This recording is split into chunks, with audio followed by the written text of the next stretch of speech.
Hey everybody, Dan John here from danjohnuniversity.com.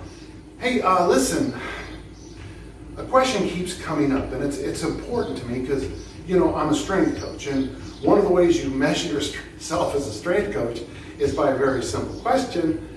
Did my athletes get stronger? Because if they got stronger, I'm doing my job. Now, it doesn't necessarily mean they're going to throw farther, jump higher, run faster, but my job is to get them stronger.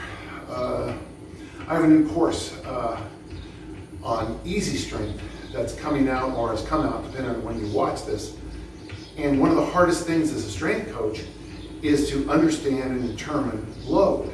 It's a tough question, which is one of the reasons I spend so much time trying to help my young clients, my young athletes, with this idea of proper selection of weights. Now, sometimes I don't believe, but it can be one of the toughest questions you can ever have.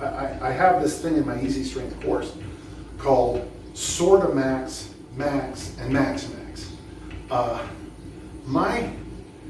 A sort of max is what, you know, you show up at the gym every couple of months and you do bench press, and whatever that number is, that's my max. And then you're at a party and you brag about your bench press.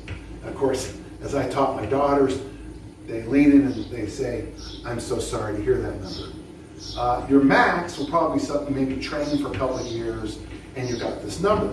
And then there's my world where if you make this lift, you're national champion. If you miss, you take fourth place and you go home without a medal. Well, I mean, what is 90% of that lift compared to 90% of a sort of max? You can't compare those two things. So choosing load can be very difficult. If you decide to have a kettlebell only gym, and I've got 26 kettlebells here or more now because I left them alone overnight and they seem to repopulate. When you have nothing but kettlebells or nothing but dumbbells, that even becomes a bigger discussion. If you come over here on an Olympic lift with me, one of the things I don't like when I coach people in the Olympic lifts here is I don't like having micro loads.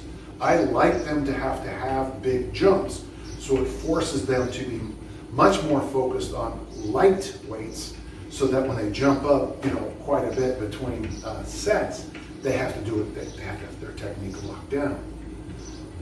So we can manipulate the load to be harder by reps. And generally most people know that the higher the reps are, the less load you need. And that's great, except sometimes when I look at some of these new programs these coaches are coming out with, and I get it. They're trying to make money, they're selling their programs, God bless them.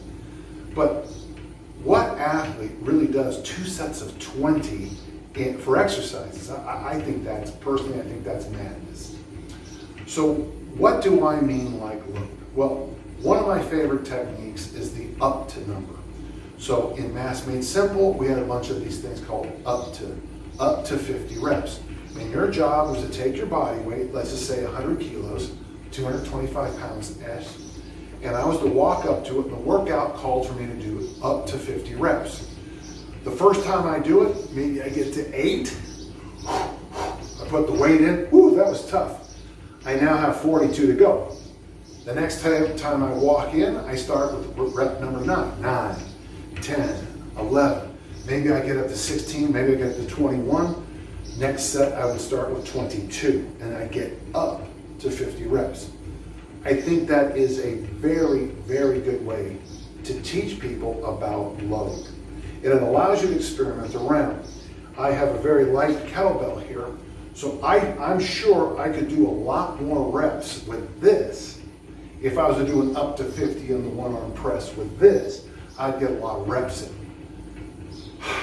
The value of me lifting that light kettlebell 50 reps might not be very good.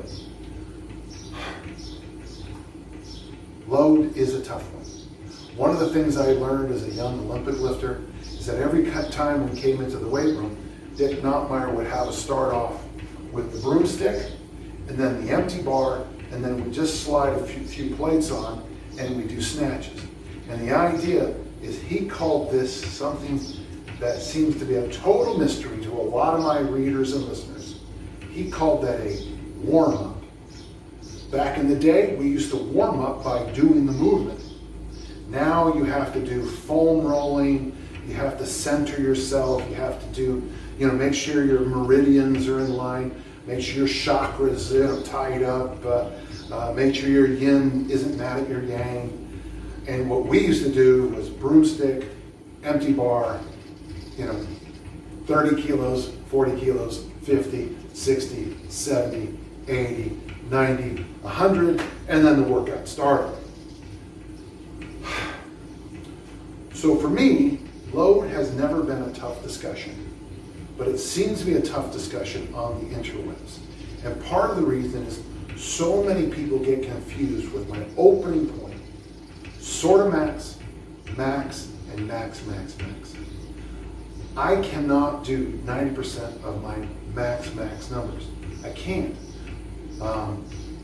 My best deadlift was at a powerlifting meet, and I deadlifted 628 at 3 a.m. in the morning. That's my best deadlift. My best clean and jerk was my attempt. Somebody walked over to me and said, if you add a little bit more, it'll be 400 pounds, 182.5 kilos. I don't think I could do 90% of 182.5 kilos, 400 pounds, for what they say in those tables you find online. So this is what I'm talking about load, and this is the importance here. I know I'm not as clear as I should be when I discuss load, but it is one of those things that the more time you spend in here, the more logical the answer to what is the right load to have going to make. Thank you.